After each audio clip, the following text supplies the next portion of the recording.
I apologise for that. Oh. Talking to the microphone. Is she called? Thank you very much, Chairman. Conference Chair, thank you for calling me finally after hours with my hand up. Conference, let me start Labour International CLP and start.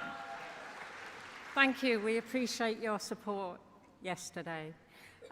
First, let me start by asking Conference what sort of referendum the Tories would hold that excluded UK citizens living and working in Europe and also Europeans living and working in the UK.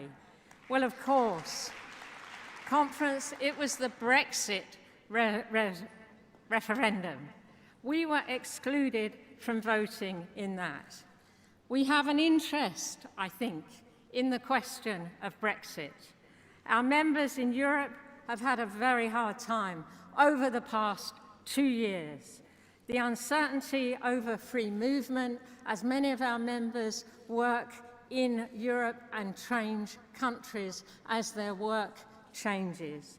The uncertainty in various EU countries.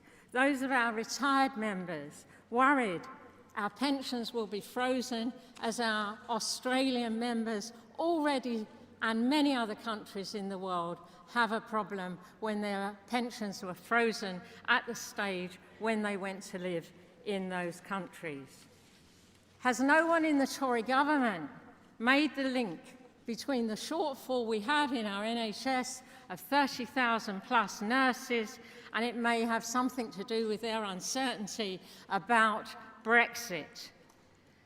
The PSOE minority government in Spain has promised free healthcare to all. But after Brexit, will any of us in Europe get free healthcare? It was called a reciprocal agreement because it works both ways. Do you trust the Tories? I personally don't, and nor do many of the members in Labour International. In my opinion, you should never interrupt your enemies when they're making total idiots of themselves. It's not the job of the Labour Party to bail out the Tories. It is our job to replace them with Jeremy and with John.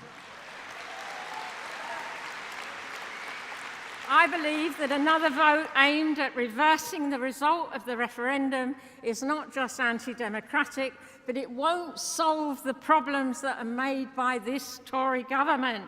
The problems of unemployment, of poverty, of homelessness. I was shocked at Brighton last year when we saw women and young men and old women and disabled people all sleeping in doorways, cuddling their dogs to keep warm. We, the Labour Party, are ahead in the polls, despite the media deluge that everyone's talked about, including the state-funded BBC. Delegate, that's your time. Thank you very much. We're the biggest party in Europe.